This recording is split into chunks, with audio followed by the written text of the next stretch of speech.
सर्वांना विद्रोही सलाम. विद्रोही विद्यार्थी संघटनेच्या वतीनं नवीन शैक्षणिक धोरण 2020 या अन्यायकारक धोरणाच्या विरोधामध्ये आणि हे धोरण समजून घेण्यासाठी आम्ही सर्वांनी एक व्याख्यानमाला आयोजित केलेली आहे. या व्याख्यानमालेमध्ये अनेक तज्ञांनी मार्गदर्शन केलं आहे. मागच्या व्याख्यानाला प्राध्यापक डॉक्टर अनिल कुरे सर यांनी मार्गदर्शन केलं सर्वांना.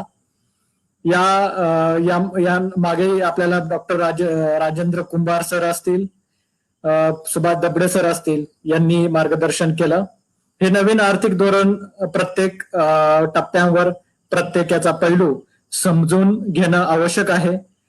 याच्यात अनेक छुपे असे अजेंडा आहेत आणि हे अजेंडे आपल्याला सर्वांना जाणून घेतलं पाहिजे, तरच सर्वच विद्यार्थी वर्गाला असेल, पालक वर्गाला असेल, इथल्या बहुजन कष्टकरी वर्गाला हे अजेंडे समजून घेणं अत्यंत महत्वाचं आहे. म्हणून हे शैक्षणिक धोरण नेमकं काय आहे आणि या धोरणामध्ये काय काय गोष्टींचा समावेश आहे आणि हे धोरण कशा रीतीने अन्यायकारक आहे हे समजून, हे अधिक चांगल्या पद्धतीने समजून घेण्यासाठी आपण आज अर्शदभाई शेख अहमदनगरचे यांना आपण आमंत्रित केलेलं आहे. अर्शदभाई शेख हे प्रसिद्ध आर्किटेक्ट आहेत आणि महाराष्ट्रातील सामाजिक राजकीय शैक्षणिक जीवनामध्ये चळवळींमध्ये त्यांचं मोलाचं सहकार्य असतं. सर सक्रिय सहभागी असतात आणि एक सामाजिक जाणीव म्हणून सर काम करत असतात. सर आज त्यांचं व्याख्यान आपण आयोजित केलेलं आहे. तर आजच्या व्याख्यानाचा जो विषय आहे तो विषय असा आहे की हे नवीन शैक्षणिक धोरण म्हणजे काय आणि त्यामध्ये काय आहे हे आज आपण समजून घेणार आहोत. तर सर्वच ऑनलाईन बघणारे आणि सरांचं सर्वच ज्येष्ठ व्यक्ती ऑनलाईन आता असणारे सर्वांचं विद्रोही विद्यार्थीच्या वतीनं सर्वांचं स्वागत. विद्रोही सांस्कृतिक चळवळीच्या वतीनंही सर्वांचं स्वागत.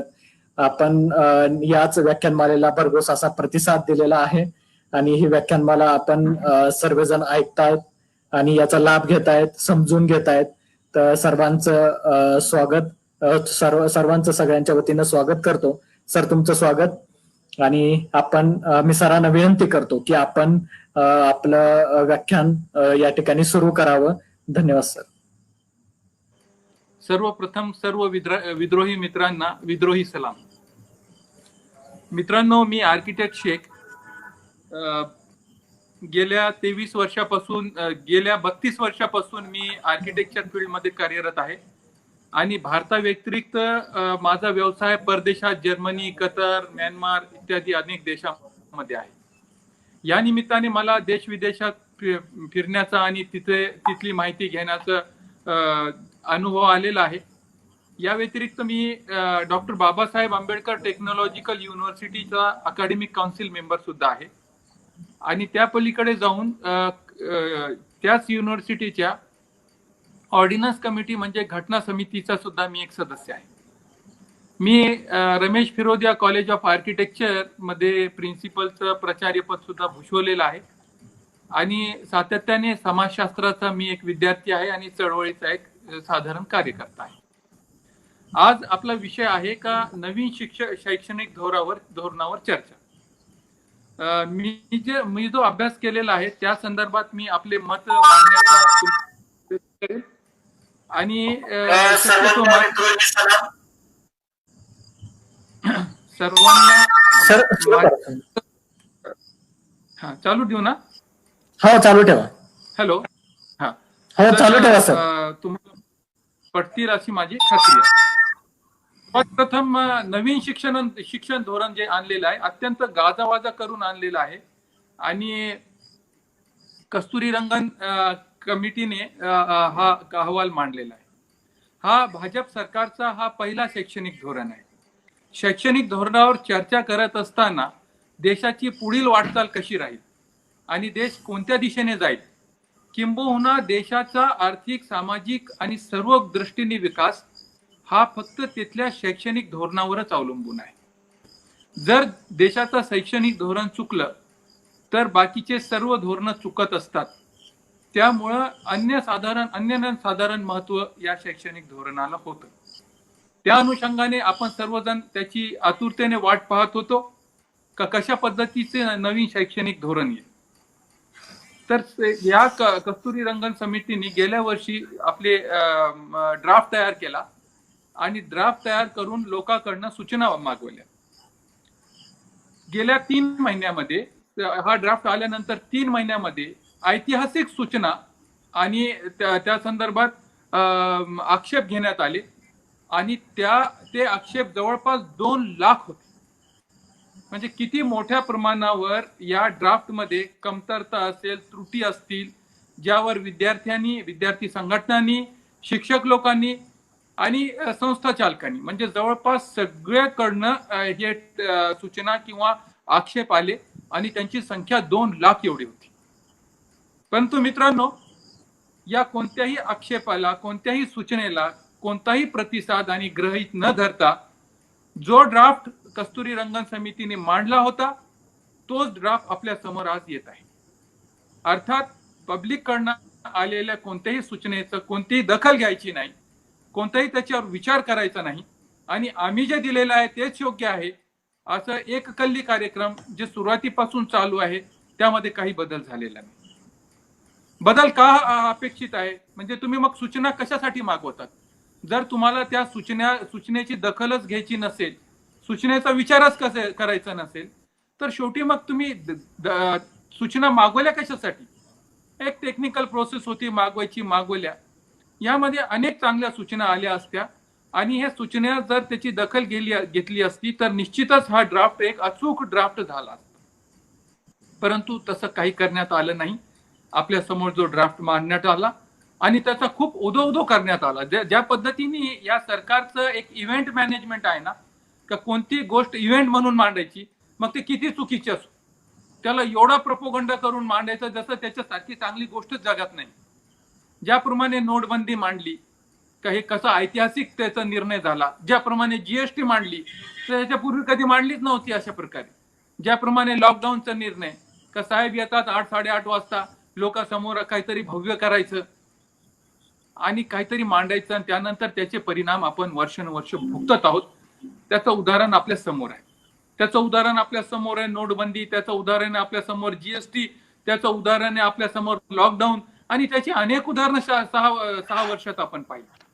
अनेक योजना मांडल्या गेल्या आणि त्या योजनेचं तुम्हाला सुद्धा आता आठवतंय का? जवळपास 200 पेक्षा जास्त startup India, run-up India, stand up India सगळ्या योजना मांडण्यात आल्या. आता मला सांगा त्या योजना कुठे आहेत? एवढ्या योजना आला का त्या सरकारला सुद्धा लक्षात नसेल का किती योजना आणल्या आणि किती गेल्या? एकही योजना आतापर्यंत यशस्वी झाली का तुम्हाला आठवतं का? या आपण नवीन शैक्षणिक धोरणावर. नवीन शैक्षणिक धोरणामध्ये नावाशिवाय काहीच नवीन नाही. न्यू एज्युकेशन पॉलिसी म्हणजे आपल्याला असं वाटलं काहीतरी नवीन एज्युकेशन पॉलिसी येईल. मग यांनी काय मांडलं? यांनी नवीन एज्युकेशन मध्ये फक्त नवीन नावाचा शब्दच नवीन आहे, या व्यतिरिक्त मला त्यामध्ये नाविन्य असं काही दिसत नाही. मी पुढे जाऊन त्याची चिकित्सा करून तुम्हाला सांगणार का मला का दिसलं नाही नवीन काही. सर्वात प्रथम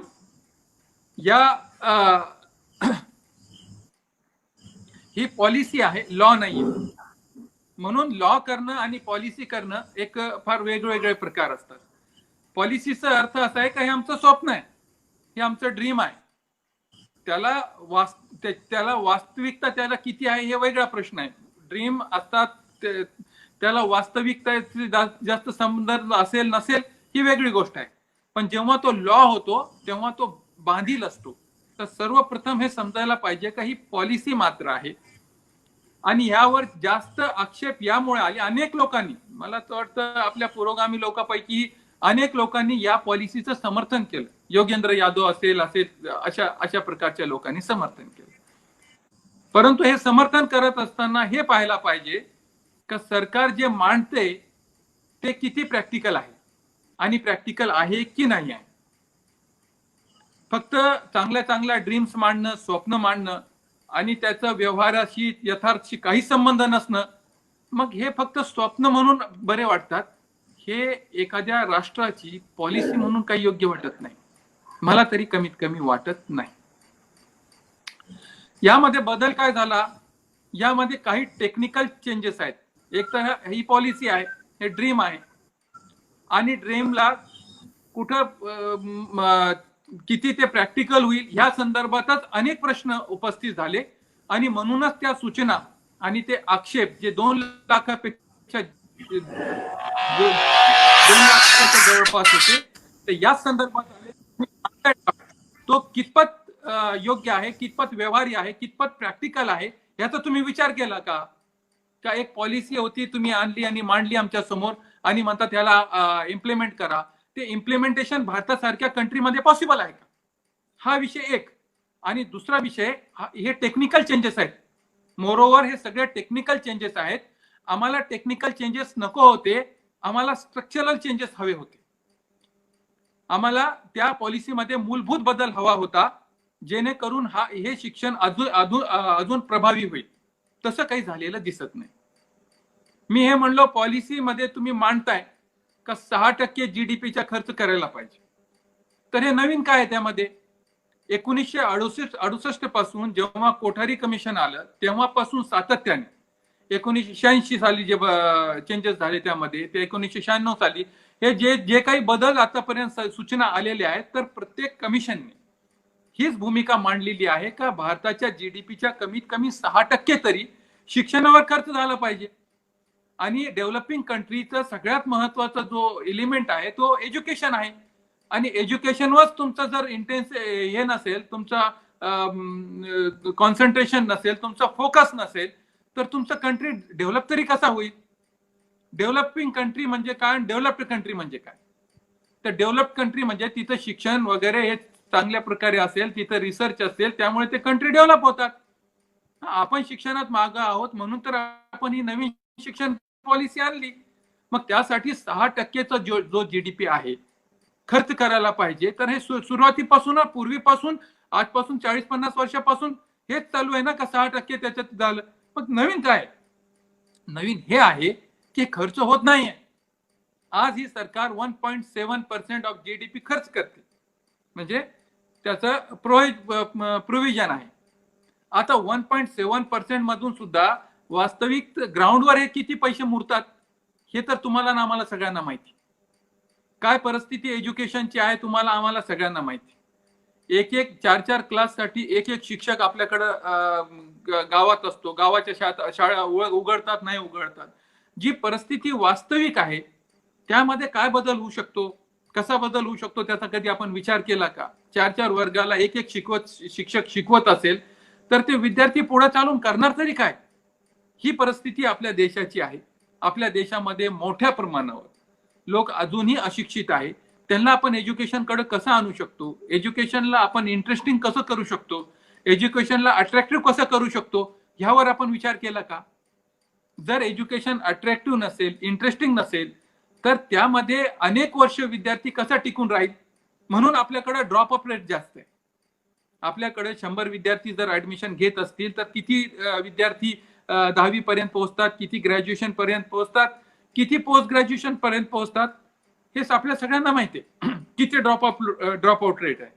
त्यानंतर महिलांच्या शिक्षणाचा तर सोडाच, विचारच करू नका. त्यांची शिक्षणाची काय पोझिशन आहे भारतामध्ये, कोण आहेत महिला, स्त्री शिक्षण किती महत्वाचं आहे. का ज्या समाजाची स्त्री शिकलेली नसेल तर मला वाटतं तो समाजच अशिक्षित असेल. कारण की मुलासाठी सगळ्यात प्रथम विद्यापीठ जो असतो तो त्याची आई असते. म्हणजे स्त्री ही सगळ्यात प्रथम विद्यापीठ आहे. आणि त्या विद्यापीठालाच अशिक्षित असेल तर त्या विद्यार्थीची काय जडणघडण होईल आणि तो समाज कसा तरी निर्माण होईल, हा मोठा प्रश्न आहे. तर सर्वात सुरुवातीला 6% GDPचा हा प्रोव्हिजन केला. आपल्याला वाटलं खूप चांगलं झालं. बीजेपी सरकारने 6% प्रोव्हिजनचं बोलतायत. हो, पण करतायत किती आणि त्याच्यात नवीन काय? 1968 पासून हा रडगाणा, कोठारी कमिशन पासून तर सगळे कमिशन गात आलेले आहेत. आम्हाला हा गाणा नाही पाहिजे. आम्हाला वास्तविकतेमध्ये हा खर्च होतो का नाही, आणि फक्त खर्च होत असेल हा पण विषय नाही आहे, त्याचे परिणाम दिसतात का नाही. ज्या प्रकारे दिल्लीमध्ये हे परिणाम दिसले, ज्या प्रकारे जिल्हा परिषदेच्या शाळा या प्रायव्हेट शाळेपेक्षा जास्त पुढे गेल्या, त्या प्रकारे तसा परिणाम आम्हाला इथं दिसेल का? 6% जर असेल खर्च तर त्याचा परिणाम आमच्या क्वालिटी ऑफ एज्युकेशनवर दिसायला पाहिजे. हा एक विषय झाला. त्यानंतर दुसरा, मी जो त्यानंतर नवीन म्हणतात, हे नवीन मध्ये काय फरक केलं त्यांनी? नवीन मध्ये त्यांनी कंट्रोलिंग सिस्टीम बदल केली. हे कंट्रोल राहणार, ते कंट्रोल राहणार नाही, हे आम्ही एजन्सी बंद केली, ते बंद सुरू केली. त्याने काय फरक पडणार आहे आणि कितपत फरक पडणार आहे? त्यामुळं आपल्याला हे वाटतं का? मग त्यासाठी एज्युकेशन पॉलिसीची गरज नाही ना, त्यासाठी एक ऑर्डिनन्स काढा आणि काय कंट्रोलिंग बॉडी चेंजेस करायचं ते तुमच्या लेवलवर करा ना. त्यामुळं एज्युकेशन सिस्टम मध्ये काय आमूलाग्र बदल होतील त्या सांगा ना आम्हाला. हे चेंजेस करून तुम्ही काय बदल अपेक्षित आहे तुम्हाला? हे चेंजेस झाले, बोर्ड चेंज झाले, तर त्याच्यात काय फरक पडणार आहे? त्यानंतर तुम्ही एक सिस्टम केली 5+3+3+4, त्याच्यात बदल काय झाला? तुम्ही म्हणले प्राथमिक शिक्षण आपल्या मातृभाषेतून पाहिजे. हे फार चांगली गोष्ट आहे.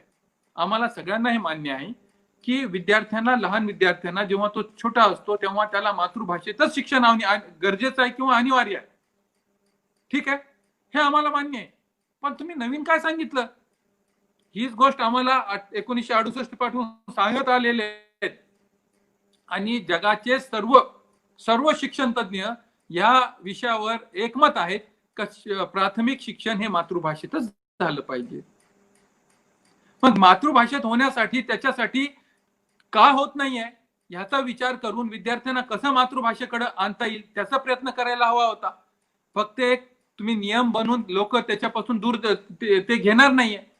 आज इंग्रजी शिक्षणाचा जो जाळ भारतामध्ये पसरलेला आहे आणि त्याच्याविषयी जे एक फॅशन निर्माण झालेला आहे, त्याबद्दल तुम्ही काय करताय? आणि तुम्ही कोणतीही इंग्रजी शाळा बंद करू शकत नाही. तुम्ही इंग्रजी शाळा बंदच करू शकत नाही, कारण की आमच्या देशामध्ये आपल्याला अभिव्यक्ती स्वातंत्र्य आहे, आपल्याला निवडीचा अधिकार आहे. मग आम्हाला जी वाटेल ती आम्ही शाळा घेऊ ना. तुम्ही फक्त प्रबोधन करा, तुम्ही फक्त मार्गदर्शन करा, काय चांगलं आहे ते वाईट आहे, पण आम्ही आमच्या पद्धतीने घेऊ. त्यापेक्षा आपले मातृभाषेचं शिक्षण कसं प्रभावी होईल, जास्तीत जास्त विद्यार्थी तिथं कसे जातील आणि त्यासाठी काय सोय करावी लागेल ह्याची आपण तरतूद केली का? फक्त मातृभाषेत घ्या म्हणजे आता असं वाटलं की इंग्रजीचे सगळ्या शाळा बंद होतील. पण शाळा इंग्रजीचे बंद झाले तर आपले जे माध्यम आहेत, आपले जे मातृभाषेचे माध्यम आहेत, त्याच्याकडे काय मूलभूत सुविधा आहे, त्याच्याकडे क्वालिटी ऑफ एज्युकेशन काय आहे आणि ते कसं इम्प्रूव्ह होईल, त्यांची मूलभूत सुविधा कशी इम्प्रूव्ह होईल, हे आपण कधी विचार केला का? फक्त काही गोष्टी बंद करण्यामुळं, काही गोष्टी सुरू करण्यामुळं त्या व्यवस्थेमध्ये परिवर्तन होत नसतो. व्यवस्था परिवर्तनासाठी अनुकूल वातावरणाची निर्मिती करावी लागते. ती अपेक्षित होती, ती नाही केली. त्यानंतर विषय असा आहे की आपण सांगितलं नवीन एज्युकेशन पॉलिसीमध्ये की आता 10+2 म्हणजे आता एज्युकेशन, राईट टू एज्युकेशन होतं ते 18 वर्षापर्यंत होतं, म्हणजे साधारणतः 10वी पर्यंत होतं, 12वी पर्यंत होतं, 10वी पर्यंत होतं. आता तुम्ही 12वी पर्यंत करताय. तुम्ही काय करताय? आम्हाला राईट टू एज्युकेशन हा KG to PG पाहिजे होता आणि जोपर्यंत भारतामध्ये KG to PG education, right to education मिळत नाही, आमच्या देशाचा कोणत्याही परिस्थितीत विकास होणार नाही. हा डेव्हलपिंग कंट्री आहे, त्यामुळे इथल्या सर्व लोकांना त्याचा अधिकार पाहिजे. तुम्ही खासदारावर खर्च करता, तुम्ही प्राईम मिनिस्टरवर शेकडो कोटी रुपये खर्च करताय, पण गरीब विद्यार्थ्यांसाठी तुमच्याकडे पैसे नाहीत. एक एक खासदाराचा, एक एक आमदाराचा आणि भारतामध्ये जी सिस्टम चालू आहे त्याच्यावर किती खर्च आहे आणि ज्याच्यासाठी हे सिस्टम चालू आहे त्यांच्यावर किती खर्च होतो, ही तर संशोधनाची बाब आहे. मग काय झालं? तुम्ही काय परिवर्तन केलं या नवीन पॉलिसीमध्ये? का जे आम्ही बहुजन, आम्ही जे सामान्य नागरिक आहोत, आमच्याकडे शिकायला पैसे नव्हते, तुम्ही आम्हाला 10वी पर्यंत शिकवलं. का शिकवलं? तुमच्या कारखान्यामध्ये आम्ही नोकर म्हणून व्हावं. 10वी पास नोकर. मग आता किती पास नोकर झाला? आता 12वी पास नोकर झाला.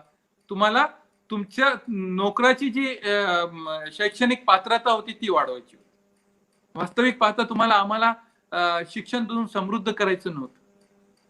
जर तुम्हाला वास्तविक आम्हाला शिक्षण द्यायचं असेल तर आम्हाला KG to PG education free पाहिजे. एवढा मोठा खर्च होत असेल जर, तर आमच्या एज्युकेशनवरच खर्च झाला नाही तर तुम्ही आम्हाला 12वी पर्यंत आणून सोडताय. 12वीच्या नंतर सरकारी नोकरीमध्ये आमच्यासाठी काय जागा आहे? जास्तीत जास्त चपराशाची, त्यापेक्षा जास्त काय?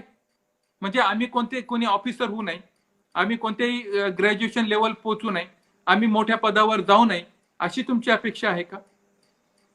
म्हणून या पॉलिसीमध्ये जे 10वी पर्यंत एज्युकेशन होतं ते 12वी पर्यंत करण्यात आलं. म्हणजे आता मजुराचं क्वालिफिकेशन 10वी पासून 12वी पर्यंत झालं. यामध्ये काय बदल झाला? तुम्हाला थोडेसे दोन क्लास पुढचे मजूर मिळाले, जेणेकरून ते जास्त समजू शकतात तुमची भाषा. पण आम्ही मजूरच राहिलो ना, आम्ही कामगारच राहिलो. आमच्या जीवनमानामध्ये सामान्य लोकांचा काय फरक पडला? त्यानंतर तुम्ही काय म्हणलात का आम्ही आता एज्युकेशनला स्वायत्तता देणार. स्वायत्तता काय देणार माहितीये का एज्युकेशनचे सगळं खर्च त्याच इन्स्टिट्यूशनने पाहायचं, त्यांनी त्यांच्या पॉलिसी ठरवायचे, सगळं करायचं. अर्थ काय याचा? ह्याचा अर्थ असा आहे की आम्ही आमचा कंट्रोल, नियंत्रण मुक्त करत आहोत. आम्ही आता इन्स्टिट्यूशन्सला, विद्यापीठांना आमच्या नियंत्रणातून मुक्त करत आहोत. याचा काय अर्थ आहे? या स्वायत्ततेचा काय अर्थ आहे? याचा अर्थ असा आहे की आता आम्ही शैक्षणिक जबाबदारीतून मुक्त होत आहोत. जर शिक्षण पद्धती ठरवण्याचा, जे धोरण ठरवण्याचा अधिकार स्वायत्तता विद्यापीठाची असेल, त्या इन्स्टिट्यूशनची असेल, त्याची फीस आकारणीची त्यांची असेल, मग सरकारचं काय नियंत्रण आहे आणि सरकार नेमकी काय भूमिका करणार आहे? म्हणून यानंतर आता हळूहळू शैक्षणिक जबाबदारीतून, शिक्षणाच्या जबाबदारीतून, जी राष्ट्राच्या सर्वात मोठ्या जबाबदारीतून असते, संरक्षणानंतर सगळ्यात मोठी जबाबदारी लोकांना शिक्षण देणं आहे, त्या जबाबदारीतून सरकार हळूहळू आता माघार घेताना दिसत आहे. याचा दुसरा परिणाम काय होईल? याचा परिणाम दुसरा असा होईल का जेव्हा विद्यापीठांना, एज्युकेशन इन्स्टिट्यूशनला त्यांची स्वायत्तता देण्यात येईल, त्यामध्ये एका प्रकारे रिझर्वेशनला सुद्धा संपवण्याचा प्रयत्न होत आहे. मग आता त्यांचे इन्स्टिट्यूशन, त्यांची फीस, त्यांचं सगळं, मग रिझर्वेशनला कुठे जाणार? सरकारचं त्याच्यावर काही नियंत्रण नाही. सरकार म्हणते आम्ही स्कॉलरशिप देणार. तुम्हाला सगळ्यांना माहिती, 3-3, 4-4 वर्षापासून स्कॉलरशिपची काय बोंब चालू, आणि इतक्या लांबपर्यंत आपल्याला स्कॉलरशिप देणार का? हा सगळा गोंधळ आहे. हा गोंधळ आपण समजून घ्यायला पाहिजे. जोपर्यंत आपण ह्यांची पॉलिसी समजून घेत नाही, तर मित्रांनो, विषय असा आहे की हळूहळू इनडायरेक्टली हे शिक्षणातून मुक्त होऊन शिक्षणाला मोठ्या उद्योगपतीकडे डायव्हर्ट करण्याचा प्रयत्न असून हळूहळू ते शिक्षणाला खाजगीकरण करतात. आणि ज्या गोष्टीचं खाजगीकरण झालं तिथून रिझर्वेशन राहणार नाही, हे तर साहजिकच आहे. आणि तिथं आपलं कंट्रोल पण राहणार नाही, हे पण साहजिकच आहे. म्हणून या पॉलिसीचं एकीकडे आपल्याला दाखवतात, तुम्हाला काय चांगले स्कॉलरशिप मिळतील, इतक्या स्कॉलरशिप वाढल्या, पण सरकारकडे पैसा किती आहे? स्कॉलरशिप देण्यासाठी पैसा आहे का सरकारकडे? आणि कोविडच्या नंतर अनेक वर्ष आपली अर्थव्यवस्था कशा तंगीतून जाणार आहे, त्यामुळे हे सगळं सरकारला शक्य होईल असं तुम्हाला वाटतं? त्यानंतर पुढचा विषय असा आहे की आता त्यानंतर सांगितलं की आम्ही पहिल्या याला पोस्ट ग्रॅज्युएशन देऊ, प्री डिग्री देऊ, त्यानंतर डिप्लोमा देऊ, त्यानंतर त्याची डिग्री देऊ, असे वेगवेगळे प्रकार केले. त्याला नवीन सांगतायत. 2014ला दिल्ली युनिव्हर्सिटीमध्ये हा प्रकार होता, परंतु हे जेव्हा सरकार आली त्यांनी स्वतः त्या पॉलिसीला स्क्रॅप केलेला आहे. आजपासून 6 वर्षापूर्वी हा जो विषय होता, असा प्रकार होता, दिल्ली युनिव्हर्सिटी हे करत होती, त्यांनी त्याला स्क्रॅप केलं. 2014ला जो विषय तुम्ही स्क्रॅप करताय, आज तुम्हाला ते कसं वाटतंय फिजिबल? आज का म्हणून वाटतंय? हा आमचा प्रश्न आहे. तुम्ही 2014ला तो प्रकार स्क्रॅप केला होता. आज पुन्हा 2020 मध्ये असं काय परिवर्तन घडलं जेणेकरून तुम्हाला ते नॅशनल पॉलिसीमध्ये टाका वाटलं? आयदर त्यावेळेस तुम्ही चुकीचा निर्णय घेतला होता किंवा आज चुकीचा घेताय. दोघांपैकी एक निर्णय चुकीचा असेल ना. बदल काय झालेला आहे? यानंतर आंतरराष्ट्रीय विद्यापीठ 100 आंतरराष्ट्रीय विद्यापीठांना भारतामध्ये परवानगी दिली. यामध्ये 2 विषय आहेत. एक असा की 2010 मध्ये मनमोहन सिंग सरकारने परदेशी विद्यापीठांना, आंतरराष्ट्रीय विद्यापीठांना भारतामध्ये विद्यापीठ स्थापन करण्याची परवानगी दिली होती, तसं बिल आणलं होतं. परंतु हेच बीजेपी सरकार होतं ज्यांनी त्या बिलला विरोध केला आणि परतवून लावलं. 10 वर्षापूर्वी ज्या आंतरराष्ट्रीय विद्यापीठाचा त्यांनी विरोध केला होता, 2020 मध्ये तो भारताच्या शैक्षणिक पॉलिसी का व्हावं, परत तोच विषय. त्यावेळेस निर्णय चुकीचा होता का आज निर्णय चुकीचा आहे? आणि त्यावेळेस जर निर्णय झाला असता आंतरराष्ट्रीय विद्यापीठ भारतात आहे म्हणजे दुसऱ्यांनी केलं ते चुकीचं आणि तुम्ही करताय ते बरोबर, अशातला प्रकार आहे का? विषय असा आहे की त्यावेळेस तुम्ही कोणत्या कारणाने त्याचा विरोध केला होता आणि आज तुम्ही कोणत्या कारणाने त्याचं समर्थन करताय. जर त्यावेळेस चुकीचं झाला तर आज सुद्धा ते चुकीचं व्हायला पाहिजे. पण तुम्ही 100 विद्यापीठांना परवानगी दिली. आमचं म्हणणं असं आहे का ठीक आहे, आंतरराष्ट्रीय विद्यापीठ भारतामध्ये आले पाहिजे, जेणेकरून एक स्पर्धेचा वातावरण आपल्या शैक्षणिक पद्धतीत असावं. पण त्यापुढे जाऊन आमचं म्हणणं असं आहे की आमचं एज्युकेशन सिस्टमच अशी झाली पाहिजे जी आंतरराष्ट्रीय लेवलची झाली पाहिजे. त्या 100 विद्यापीठांचाच एज्युकेशन आंतरराष्ट्रीय लेवलचा नसावा. आमच्या सर्व एज्युकेशन सिस्टमच आता आंतरराष्ट्रीय लेवलची झाली पाहिजे. ती झाली का? कारण की आता जग हा इंटरनॅशनल हब झालेला आहे भारत. आता आमचे लोक बाहेर अनेक देशामध्ये जात आहेत. मग आमची पूर्ण एज्युकेशन सिस्टम ही आंतरराष्ट्रीय स्टँडर्डच्या नसावी का? ते फक्त तेच मर्यादित विद्यापीठ जे ते बाहेरून येतील ते आंतरराष्ट्रीय असावे आणि मग आम्ही काय लोकल असावेत का? आमचं म्हणणं असं होतं का सुरुवातीपासून शेवटपर्यंत आमची सिस्टम ही इंटरनॅशनल लेवलला कम्पीट करता आली पाहिजे. का आली पाहिजे? कारण की आमचे भारतीय विद्यार्थी, आमचे भारतीय माइंड त्या दृष्टीने अत्यंत सक्षम आहे का आम्ही इंटरनॅशनल लेवलवर कॉम्पीट करू शकतो. मी स्वतः पाहिलं. आतापर्यंत युरोपियन लोक आम्हाला फॅड होता. युरोपियन लोक भारतात येत होते. आम्हाला त्यांचं फार कौतुक होतं. आता आम्ही जर्मनीमध्ये जाऊन व्यवसाय करतो, आम्हाला इन्फ्लुएन्स होतात. तर हा प्रकार नाही का म्हणजे भारताचे एक साधारण गावाचे लोक मोठमोठ्या युरोपियन कंट्रीमध्ये जाऊन आपले भारताचं नवलौकिक मिळवतात. तर आपल्यामध्ये तशी प्रतिभा आहे ना, सगळ्यामध्ये आहे. मग आमच्या सगळ्या विद्यार्थ्यांना तशा प्रकारचं एज्युकेशन का मिळू नये? हा विषय होता का मूलभूत बदल आम्हाला त्यामध्ये झाला नाही. एज्युकेशन पॉलिसी जास्तीत जास्त टेक्निकली चेंजेसवर अवलंबून राहिली. ते म्हणले आता आम्ही अमेरिकेची, आतापर्यंत आपण ब्रिटिशांची अनुकरण करत होतो. पूर्वीच्या ज्या एज्युकेशन पॉलिसीज होत्या त्या ब्रिटिश एज्युकेशन पॉलिसीची इन्फ्लुएन्स्ड होत्या. कारण की नाहीतरी आपला ब्रिटिशांचा पगडा आपल्या डोक्यावरून काही जात नाही. आता नवीन एज्युकेशन पॉलिसीमध्ये आपण अमेरिकन एज्युकेशन पॉलिसीची प्रभावी चालू. म्हणजे आमचा विषय असा आहे की कधी आम्ही ब्रिटिशांचं अनुकरण करणार, कधी अमेरिकेचं करणार. जर आपण कॉपीज करायची असेल, नाही एकदा ब्रिटिशांची कॉपी करायची, एकदा अमेरिकनची कॉपी करायची, मग आपला सेल्फ काय, आपली क्रिएटिव्हिटी काय? आणि जोपर्यंत आपण आपली स्वतःची व्यवस्था डिझाईन करत नाही तोपर्यंत आपल्याला यश तरी कसं मिळणार? कॉपी करून अजून आतापर्यंत कुणाला यश मिळालं का? आपली स्वतःची व्यवस्था पाहिजे. आपण त्या अमेरिकेचे किंवा त्या ब्रिटनचे तिथली मानसिकता, तिथले रिसोर्सेस, तिथली मेंटॅलिटी, सगळ्या गोष्टी वेगवेगळ्या आहेत. आपण तिथली गोष्ट कॉपी करून भारतामध्ये एक यशस्वी शैक्षणिक व्यवस्था आणू शकत नाही. कारण की शैक्षणिक व्यवस्थेसाठी तुम्हाला त्या लोकॅलिटीची, त्या प्रदेशाची मानसिकतेचा अभ्यास करावा लागेल. का आपली मानसिकता काय आहे, आपल्याकडे रिसोर्सेस काय आहे, आपल्याकडे अवेलेबिलिटी काय आहे, आणि या मर्यादेचे आणि या सगळ्यांचा अभ्यास करून आपली स्वतःची शैक्षणिक व्यवस्था आपल्याला हवी होती. आपल्याला कुणाची नक्कल हवी नव्हती. कुणाची नक्कल आहे तशीच आपण केली.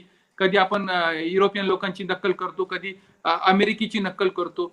परंतु ही नक्कल सार्थ ठरणार नाहीये जोपर्यंत भारतीय सबकॉन्टिनेंटसाठी, भारत देशासाठी आपण आपली स्वतःची एज्युकेशन पॉलिसी, इथली मानसिकता, इथले रिसोर्सेस, इथल्या लोकांची आवडीनिवडी, इथल्या लोकांची मर्यादा सगळं पाहून जोपर्यंत आपण आपली व्यवस्था डिझाईन करत नाही तोपर्यंत ती खऱ्या अर्थाने आपली व्यवस्था आहे असं आपण समजू शकणार नाही. या सगळ्या परिक्षेत्रात आपण जेव्हा या एज्युकेशन पॉलिसीचा आढावा घेतो त्यावेळेस आपल्याला असं वाटतं की आपल्याला या एज्युकेशन सिस्टम मध्ये मूलभूत बदलाची आवश्यकता. काय मूलभूत बदल पाहिजे? मी काय म्हणलो का आम्हाला हे बदल जास्तीत जास्त टेक्निकल वाटतात आणि त्यामध्ये नाविन्य काय नाही. त्यामध्ये जीडीपी तुम्ही सांगताय 6% केली तर तुम्ही काही नवीन केलेलं नाही. तुम्ही इंटरनॅशनल युनिव्हर्सिटीजला भारतामध्ये येण्याची परवानगी दिली ती सुद्धा काही नवीन नाही, 2010चं होतं. तुम्ही ते परीक्षेच्या मध्ये डिग्रीज वगैरे देणार आहे त्यामध्ये सुद्धा काही बदल झाला नाही, ते सुद्धा 2014चा फॉर्म्युला आहे. आणि ते बोर्ड्स वगैरे हे ते चेंज केले, कंट्रोलिंग सिस्टम तो एक वेगळा प्रकार आहे. नवीन काय आहे आणि नवीन काय अपेक्षित होतं मित्रांनो? नवीन हे अपेक्षित होतं की आमच्या एज्युकेशन पॉलिसी. आणि एक विषय अजून महत्वाचा, तुम्ही म्हणता का ही एज्युकेशन 35 वर्षासाठी आहे. कोणतीही पॉलिसी एवढ्या लांबपर्यंत फिजिबल राहू शकत नाही. पॉलिसी मला असं वाटतं कोणतीही पॉलिसी जास्तीत जास्त 10 वर्षापर्यंत अप्लिकेबल असेल. का बरं? कारण की त्या 10 वर्षामध्ये आपण त्या चेंजेसला त्याचं आकलन करू शकतो का फ्युचर 10 वर्षामध्ये काय काय बदल अपेक्षित आहे आणि त्या बदलाला काउंटर करून, त्या बदलाला गृहीत धरून आपण आपली योजना आखत असतो. ज्या वेगाने हे बदल होत आहेत त्या वेगाला आपल्याला आकलन करून त्यांना समाविष्ट करता येतील का? आणि जर आपण समाविष्ट करता आली नाही तर मग कालांतराने आउटडेटेड होतात. गेल्या 20 वर्षापूर्वी इंटरनेटचा तेवढा प्रभाव नव्हता, आपण ई क्लासेस वगैरे नव्हते, हे सगळं जे झूम वगैरे हे चाललंय ते पण काही नव्हतं. तर हे अकोमोडेट करायला पाहिजे ना एज्युकेशन मध्ये, सिस्टम मध्ये. त्यावेळेस आपल्याकडे ही सगळी माहिती नव्हती. म्हणून आज जेव्हा आपण पुढील 10 वर्षाचा अभ्यास करतो त्यावेळेस एज्युकेशन पॉलिसी जास्त 10 वर्षासाठी पाहिजे. त्यानंतर नवीन जे काही चेंजेस येतील टेक्नॉलॉजीमध्ये येतील, टेक्नॉलॉजी जशी बदलते तशी मानसिकता सुद्धा बदलत असते, तसं सगळं चेंजेस होत जातात. कालांतराने आपण पाहू का सगळे ई क्लासेस झाले, याच्यावर सगळं एज्युकेशन चाललंय. तर हे सगळं पुढील काळामध्ये गरज आहे. त्यामध्ये आपण सिस्टमला तसे बदलाव आपल्याला अपेक्षित आहे ते होत नाही. म्हणून हे जे त्यांनी जे ड्युरेशन घेतलं 35 इयर्सचा, मला असं वाटतं ते खूप लांब आहे आणि त्यामध्ये ही एज्युकेशन पॉलिसी लॉंग टर्म मध्ये फेल होण्याची जास्त शक्यता वाटते. शेवटचा विषय असा आहे की आपण ज्या मूलभूत चेंजेसवर बोलतो तर ते मूलभूत चेंजेस काय? मूलभूत चेंजेस जे अपेक्षित होते मॅकेनलेनी आणलेली सिस्टम. 1830च्या जवळपास हा ग्रंथ ब्रिटनहून भारतामध्ये पाठवण्यात आला आणि त्यावर एलिझाबेथनी फार महत्वाची जबाबदारी सोपवली होती. त्याच्यावर ही सोपवली होती का तुम्ही भारतात जाऊन आपल्यासाठी, आपल्या कामासाठी भारतीयांना साक्षर करा, परंतु साक्षर करत असताना त्यांनी विचार करायला नाही पाहिजे. त्यांना जे क्रिटिकल थिंकिंग आहे ती मिळाली पाहिजे. आता विरोधाभास असा आहे की एज्युकेशनचा अर्थ तसा होतो डेव्हलप होणे. डेव्हलप होणे म्हणजे विचाराने डेव्हलप होणे, आचाराने डेव्हलप होणे.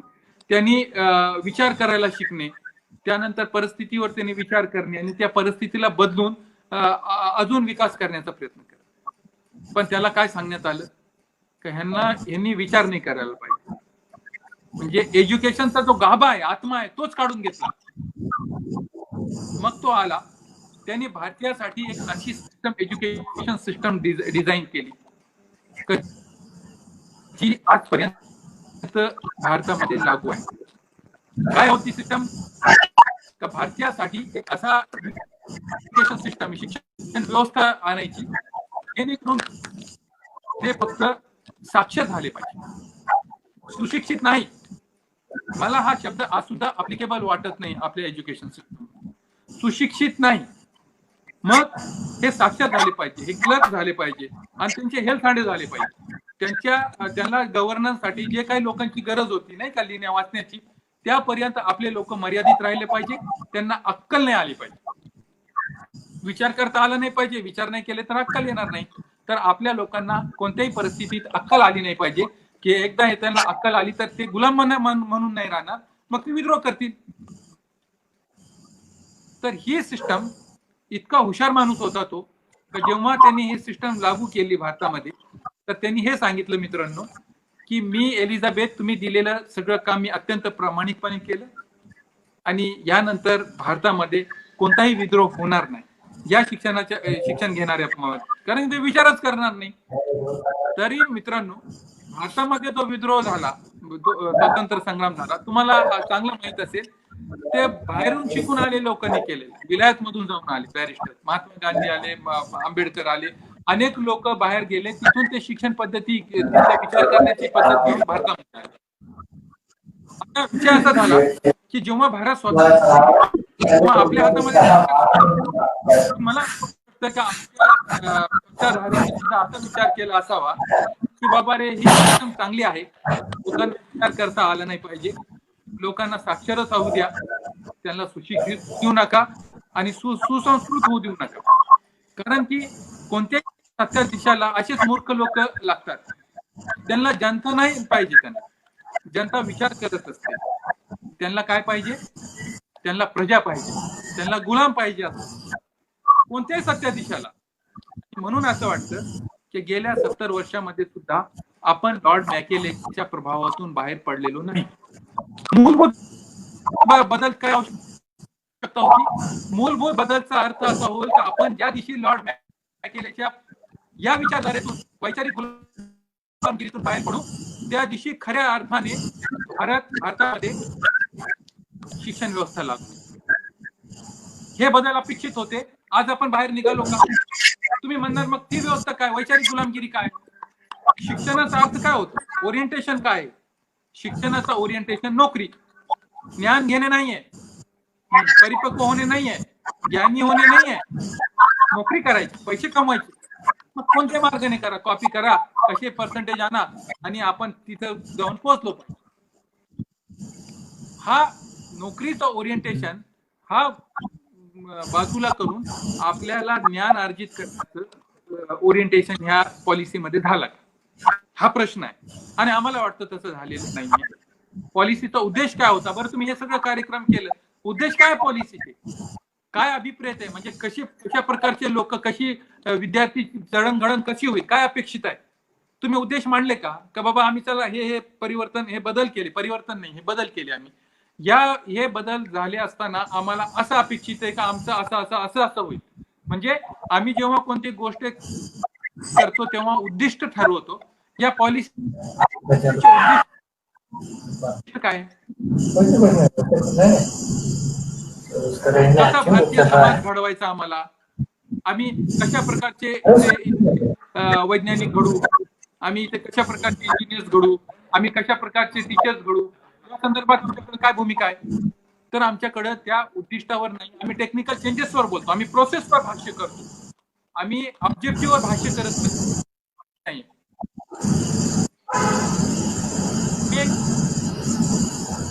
छोटं उदाहरण देऊन संपवतो. आम्ही जर्मनीमध्ये जातो.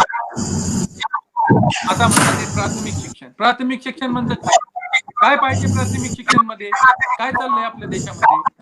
तुम्ही 3 वर्षापासून सुरू केलं. अहो 3 वर्षापासून आपण तुम्ही देणार काय, शिकवणार काय विद्यार्थ्यांना? त्याच्यावर तुमचं भाष्य आहे का? 4थी पर्यंत विद्यार्थी काय क्वालिटीचा झाला पाहिजे भारतामध्ये? तुम्हाला माहिती आहे का युरोप आपल्या पुढे का गेला? आम्ही जेव्हा त्याचा अभ्यास करतो तेव्हा तिथे पहिल्या 8 वर्षापर्यंत शाळेमध्ये इथिक्स शिकवले जातात, मोरल शिकवले जातात. तिथं जॉनी जॉनी यस पप्पा, जॉनी जॉनी नो पप्पा शिकवलं जात नाही. ते कविता चालू आहेत, इंग्रजीचं पाठांतर चालू आहे, काय बोलतोय ते त्याला कळत नाहीये आणि चाललंय आपलं एज्युकेशन आणि आपण खुश आहोत. मुलगा आला का कुणाला बोलायचं, पा जॉनी जॉनी मन म्हणा. अरे काय जॉनी जॉनी मन? त्याला त्याला जो कॉम्प्युटर फीड असतो, त्याचा जो कॉम्प्युटरमध्ये ज्या वेळेस सॉफ्टवेअर इन्स्टॉल करायची जी त्याचं वय असतं, त्यामध्ये आपण काय इन्स्टॉल करायला लागलो आपल्याला माहिती आहे का? तर त्याचा परिणाम काय दिसतंय तिथं? तिथं त्याला नियम शिकवले जातात, कायदे शिकवले जातात, बोलण्याची, वागण्याची सगळी पद्धत शिकवली जाते. आणि ती पद्धत शिकवल्यानंतर तो जन्मभर ती पद्धत विसरत नाही. उदाहरणार्थ, आम्ही जेव्हा रस्त्याने जात होतो तेव्हा आम्हाला गाडी, रस्ता साफ आहे, लांब लांब पर्यंत गाडी नाही, पण तो बाबा काही रस्ता ओलांडत नाही. जोपर्यंत हिरवी बत्ती दिसत नाही तोपर्यंत काही करा तुम्ही, कारण की त्याच्या कॉम्प्युटरमध्ये हे फिट केलेलं आहे की हिरवी बत्ती शिवाय रस्ता क्रॉसच करायचा नाही. हे कधी जळणघळण झाली? हे 8 वर्षापर्यंतची जळणघळण त्या देशाने करून घेतली. त्यामुळं चुकून सुद्धा तिथले नागरिक कायदा मोडत नाही. हे आपल्याकडे शिकवता येणार नाही का? स्वच्छतेचा अर्थ, स्वच्छता कशाला म्हणतात, इथिक्स काय असतात, समाजाचे वर्तन काय असतात, कायदे कशासाठी असतात, छोट्या छोट्या गोष्टी जे फार महत्वपूर्ण असतात, ती सवय बनते. पण सवय बनण्याच्या वयामध्ये आपण त्याला सवय बनवत नाही, त्याला फालतू एज्युकेशन देतो. आणि तुम्ही 5 वर्षापासून सुरू करा का 3 वर्षापासून सुरू करा, जर त्याचा तात्पर्यच निघत नसेल तर त्या एज्युकेशनचा अर्थ काय? यामुळे काय झालं का, एका पिऊनच्या पोस्टसाठी मोठमोठे पीएचडी सर्व्हिससाठी अप्लाय करतात, म्हणजे त्यांना हे सुद्धा माहित नाही का मी काय ग्रेडचा माणूस आहे आणि मी कुठं अप्लाय करावं आणि एवढं मोठं एज्युकेशन घेऊन मी काय केलेलं आहे. म्हणजे सगळ्यांनी एज्युकेशन घ्यायचं, मोठमोठ्या डिग्र्या कमवायच्या आणि दुसऱ्या दिवशीपासून 5-50 अप्लिकेशन खरडायचे आणि सगळीकडे वाटत बसायचे. त्याला हे माहितच नाही का मी एवढं मोठं एज्युकेशन सक्षम होण्यासाठी घेतलं. सर्वांगीण जर एज्युकेशन सिस्टम देण्यात आली असती त्याला, तर त्यांनी असा प्रकार केला नसता. परंतु एज्युकेशनचा जो ओरिएंटेशन आहे तो नोकरी ओरिएंटेड आहे. तो सक्षम होणे, सर्वांगीण विकास होणे. हा जर सर्वांगीण विकास झाला, तो सक्षम झाला, तर हे नोकऱ्या विकल्या तर ऑटोमॅटिक तर मिळणारच आहे. परंतु तो नोकरीच्या उद्देशाने जर शिकला तर त्याचा फक्त ओरिएंटेशन नोकरीच राहील. त्याला बोलता येणार नाही, त्याला इंटरव्ह्यू देता येणार नाही, त्याला कुठे आपली मतं मांडता येणार नाही, हे आपण पाहतोय. त्यामुळं जोपर्यंत आपण लॉर्ड मेकेलेच्या या वैचारिक गुलामगिरीतून बाहेर पडत नाही, त्या तोपर्यंत खऱ्या अर्थाने आपली कोणती शिक्षण व्यवस्था इथं सार्थ आणि साध्य होणार नाही, असं माझं ठाम मत आहे. तर मी सांगतो, यामध्ये नाविन्य काही नाहीये. यामध्ये 15 लाखाचं होतं, ज्या प्रकारचं स्वप्न, अनेक स्वप्न आहे. आता इतकी मोठी लिस्ट आहे का ते 6 वर्षामध्ये स्वप्नाशिवाय बाकी काहीच दाखवलं नाही. पण स्वप्न तेच जातो इथं ना, त्या स्वप्नाला काही टाइम लिमिट नाही. 35 वर्षे, कधी कधी कसं आकलन करायचं, तुम्ही पण नाही राहणार, आपण पण नाही राहणार. त्याचं आकलन त्यावेळेस जर ते फेल झालं तर मग त्याचं आकलन काय होईल? त्याचं किती किती वर्षाने त्याला मॉनिटरिंग करायला पाहिजे आणि त्याचं त्या 2025 पर्यंत 2030 पर्यंत त्याचा काय उद्देश सॉल्व्ह होणार, काही आपल्याकडे नाही. ज्या प्रकारे आदरणीय पंतप्रधान म्हणाले होते की 2021 पर्यंत आम्ही सर्व भारतीयांना घर देऊ. किती घर दिले आतापर्यंत? 20% दिले. पण लोकांना असं वाटतं की चला सगळ्यांना घर मिळणार. म्हणून या एज्युकेशन पॉलिसी मधून सुद्धा लोकांचा असा भ्रम होईल का देशाचा निश्चितच विकास होईल. अहो पण हे सांगा ना मला, जे मंत्री आहेत, जे एज्युकेशन पॉलिसीवर कंट्रोलिंग सिस्टम आहे, त्यांचं काय क्वालिफिकेशन? त्यांचं क्वालिफिकेशन काय असावं? मॉनिटरिंग सिस्टमचं क्वालिफिकेशन काय असावं? शिक्षण मंत्र्याचं क्वालिफिकेशन काय असावं? म्हणजे जे त्याचा हेड आहे तो जर 12वी पास असेल तर कसं करू शकतो बरं? पण हे नाही.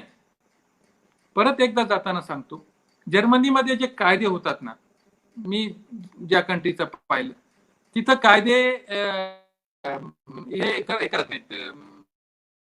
कायदे तज्ञ लोक करतात. त्या इश्यूवर त्यांचं देशातील सर्व तज्ञ जमावतात, ते बोलवतात तज्ञाला, त्याच्यावर गंभीरपणे अनेक दिवस विचार विमर्श होतो आणि ते सरकारला प्रपोजल देतात का हा प्रपोजल असं करायला पाहिजे.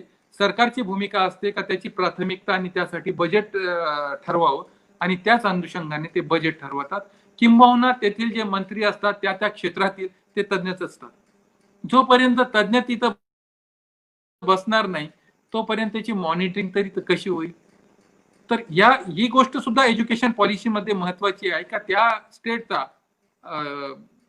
शिक्षण मंत्री कसा असावा, त्या देशाचा कसा असावा, त्याचा काय काय असावं. ते नियंत्रण म्हणजे काय, तुम्ही हे बॉडी नियंत्रण करताय त्याचे तुम्ही टेक्निकली म्हणता का हे आता बोर्डने कंट्रोलिंग सिस्टम हे आणि ते आहे, परंतु कंट्रोलिंग सिस्टमला कंट्रोल करणारा मंत्री त्याचं काय क्वालिफिकेशन असेल, किंवा त्या मंत्रीला चेक करणारा प्राईम मिनिस्टर आहे तो कसा असेल, त्याच्यावर विचार करायला पाहिजे. जोपर्यंत आपण सर्व गोष्टीवर पूर्णपणे अभ्यास आणि विचार करत नाही, मला वाटत नाही का आपल्याकडं एक उत्कृष्ट शिक्षण व्यवस्था होईल. म्हणून या शिक्षण व्यवस्थेने जे काही नवीन आणलेलं ते तर नेहमीच प्रोपोगंडा करतात, ते तर नवीन नाही आहे. किंवा सरकारचं सगळ्यात मोठं यश म्हणजे त्यांचं चांगलं प्रोपोगंडा आणि मीडिया मॅनेजमेंट असं मी मानतो. वास्तविकपणे मानायला पाहिजे का कोणतीही चुकीची गोष्ट किती चांगल्या पद्धतीने मांडायची आणि त्याचा कसा प्रोपोगंडा करून हे सांगायचं हे किती बरोबर आहे. तर यामध्ये नवीन शिक्षण धोरणामध्ये कंट्रोलिंग सिस्टम जे बदलली आहे त्यावर हे टेक्निकल चेंजेस आहेत. युनिव्हर्सिटी किंवा बाकी एक्झाम सिस्टम किंवा आता परीक्षा सिस्टम कमी करून हे देण्याचं ते पण सगळं जुनं आहे. त्यानंतर त्यांनी हे सांगितलं की विद्यार्थ्यांना चॉईस राहील, पण चॉईस लिमिटेड असते, इलेक्टिव्ह वगैरे लिमिटेड असतात. असं नसतं का 4-6 संगीतचा विषय घ्या. हे म्हणायला सोपं आहे, पण जेव्हा एक्झिक्युशन मध्ये जाईल तेव्हा ते किती अवघड जाईल हे जेव्हा आपण एक्झिक्युशन लेवलवर जाऊ तेव्हा कळेलच. कारण की अगोदर आहे त्या विषयाचे शिक्षक नाही, त्यानंतर त्यांना जे इलेक्टिव्ह आहे ते शिक्षक ते कुठून उपलब्ध करणार आणि त्यासाठी ही सगळी अरेंजमेंट कशी होईल हा तर संशोधनाचा भाग आहे. म्हणून या पॉलिसीवर अनेक शिक्षण तज्ञांचं असं डाऊट आहे का तुम्हाला जर वाटत असेल ही चांगली पॉलिसी आहे, कोणाला वाटत असेल तुम्ही वाटत असेल ही ठीक आहे, परंतु त्याचं एक्झिक्युशन तुम्ही कसं करणार ह्यासाठी तुमच्याकडे काही प्रोग्राम दिसत नाही, किंवा एक्झिक्युशनच्या ज्या अडचणी आहेत ते किती राहणार या संदर्भातच त्या सूचना आल्या होत्या 2 लाखाच्या जवळपास. ते जर गृहीत धरले असते आणि त्याच्यावर विचार केला असता तर निश्चितच पुढील काळामध्ये याचं जे एक्झिक्युशन होणार आहे आणि त्यामध्ये जी समस्या येणार आहे त्यावर निश्चितच उपाय काढता आला असता. या एज्युकेशन सिस्टम बद्दल मला स्वतःला काही जास्त अपेक्षा नाही, कारण की ह्यामध्ये टेक्निकल चेंजेसच्या व्यतिरिक्त फार काही टेक्निकल चेंजेस आहेत, काही चांगल्याही पण गोष्टी असू शकतात, पण मोरोवर ते एक स्वप्न आहे. आम्हाला जे शिक्षण अभिप्रेत होतं ते मूलभूत बदल हवे होते आणि मूलभूत बदलमध्ये आम्हाला KG to PG म्हणजे सर्व शिक्षण कमीत कमी गरीब लोकांसाठी पूर्णपणे फ्री पाहिजे होतं, कारण की हे शिक्षण आमच्यासाठी न परवडणारं होतं. हे जर झालं असतं तर आम्हाला असं वाटलं असतं काही नवीन धोरण आहे, या धोरणामध्ये ही मागचीच कॉपी आहे असं वाटतं. त्यामुळं या पद्धतीबद्दल जास्त अपेक्षा बाळगणं मला वाटत नाही योग्य राहील. धन्यवाद.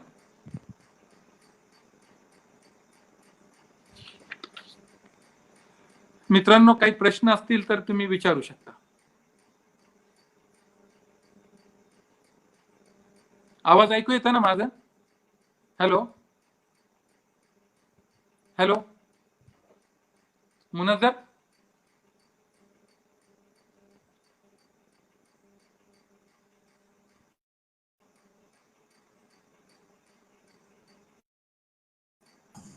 Hello hello hello. हा, आवाज येतोय सर? हा हा, आता कुणाला काही प्रश्न असतील तर ते. हो, धन्यवाद सर. अतिशय तुम्ही समीक्षक अशी मांडणी या धोरणाची केली आहे आणि सोप्या शब्दामध्ये आपण सर्वांना सांगितलं हे धोरण. तर माझा एक प्रश्न होता, काही कमेंट बॉक्समध्ये आलेत ना प्रश्न आपल्याला, तर माझा एक प्रश्न होता की ही जे धोरण आहे नवीन शैक्षणिक धोरण हे मॅकॉलेचा प्रभाव आहे का मनुस्मृतीचा प्रभाव आहे?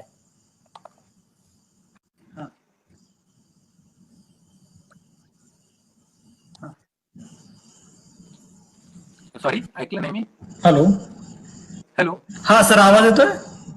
हा, थोडासा कट होऊन आवाज येतोय. हा हा हे जे नवीन शैक्षणिक धोरण आहे हे मॅकॉलेच्या प्रभावातून आलेलं आहे की मनुस्मृतीच्या प्रभावातून आलेलं आहे?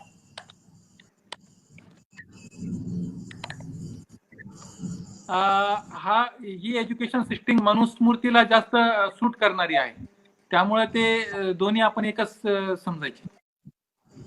ओके. हा, म्हणजे गुलाम बनवण्याची जी व्यवस्था आहे ना, विषय असा आहे की गुलाम बनवणारी व्यवस्था जी काही असेल ती मनुस्मृतीला सूट होणारी आहे. हा, आम्हाला त्या गुलामगिरीतून मुक्ती पाहिजे, आम्हाला समानता पाहिजे, आम्हाला सुद्धा समान हक्क पाहिजे, समान संधी पाहिजे आणि आमच्या सर्व भारतीयांना पाहिजे. आणि मुळातच ही व्यवस्था आम्हाला ती देऊ देत नाही. गरीब गरीब राहावे, श्रीमंत श्रीमंत व्हावे. आम्ही कामगारापेक्षा आता गुलाम होण्याची त्यांना जास्त गरज भासते. धन्यवाद सर. स्कॉलरशिप या विषयावर आपली कमेंट बॉक्समध्ये चर्चा सुरू होती की सरकार अर्थव्यवस्था मायनस मध्ये असल्यामुळे सरकार स्कॉलरशिप देऊ शकत नाही, असं काहींचं मत होतं. तर त्याबद्दल स्कॉलरशिप आणि याबद्दल काय सांगू शकताय, म्हणजे नवीन शैक्षणिक धोरण? स्कॉलरशिपचे प्रश्न ना गेल्या 2-3 वर्षापासून चालू आहेत. त्याचं हॅलो. हा, बोला बोला. मी पाहतोय गेल्या 2-3 वर्षापासून स्कॉलरशिपचे फार मोठे प्रॉब्लेम चालू आहेत आणि हे मुद्दाम चालू असल्याचा भास होतो, कारण की जर विद्यार्थ्यांकडे पैसेच नसेल तर तो शिकू कसा शकेल. आणि आता कोविड हे ते अर्थव्यवस्था हे सांगून त्यावर अजून प्रभाव पाडून त्यामध्ये अजून अडचणी येण्याची जास्त शक्यता आहे स्कॉलरशिप मध्ये सुद्धा. आजच मी पेपर स्कॉलरशिप वेळेवर न आल्यामुळे अनेक विद्यार्थ्यांचे ऍडमिशन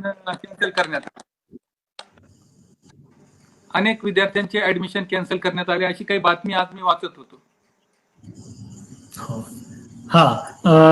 दुसरा प्रश्न होता, प्रमाणे NEP-चा म्हणजे नवीन शैक्षणिक धोरणाचा लढा उभा राहण्यासाठी काय करावे लागेल?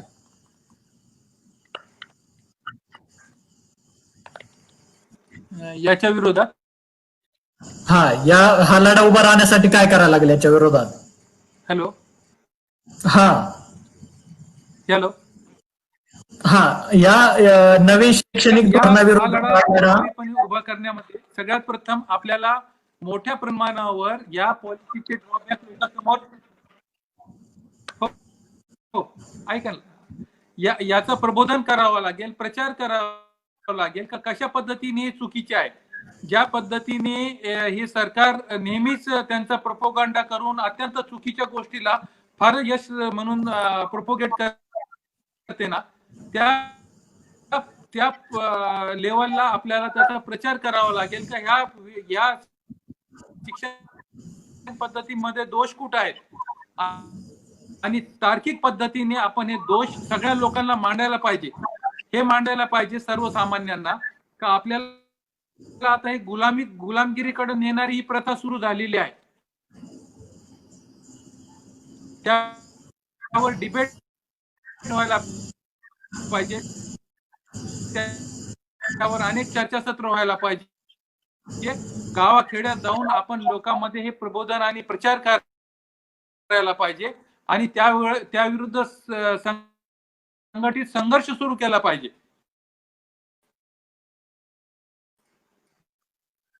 जोपर्यंत आपण ह्या गोष्टी करत नाही तोपर्यंत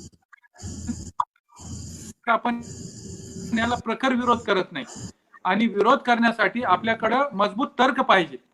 जोपर्यंत आपण तर्क, यामध्ये काय चांगलं वाटते तुम्हाला, मला सांगा बरं.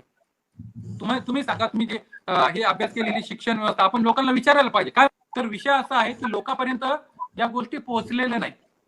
त्यामुळं लोक काय करतात,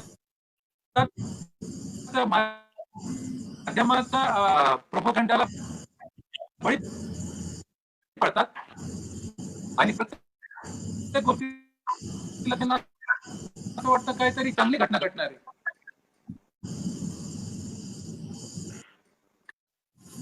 काहीतरी चांगलं होणार म्हणून अशा अपेक्षेने आपण 6 वर्ष या सरकारवर विश्वास ठेवू. बरोबर आहे ना?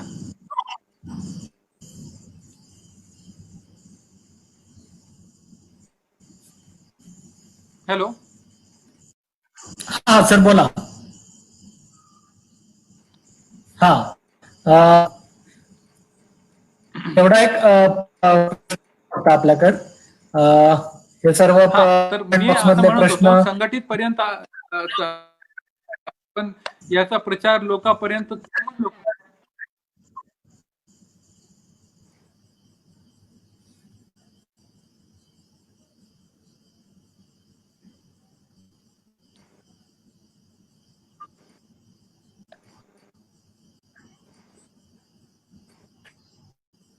हा बोला.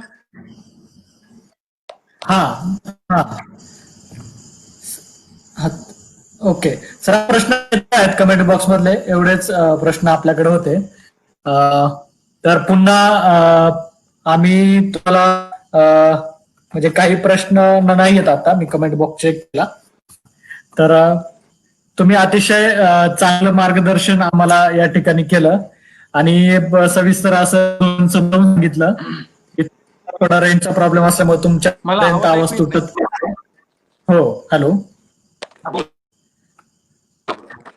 हा सर. हा आपण चांगल्या पद्धतीने मार्गदर्शन केलं आम्हाला, तुमचा बहुमोल वेळ आम्हाला दिला आणि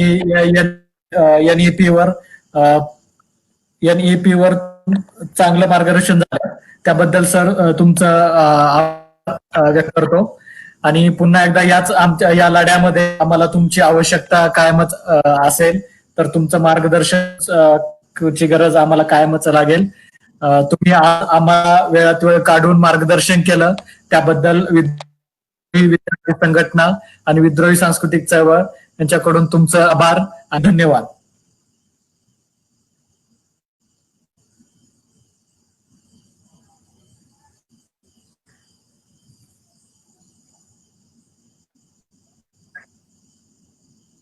हॅलो.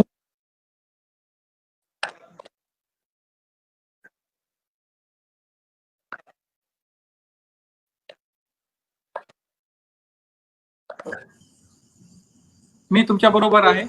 धन्यवाद. हा धन्यवाद.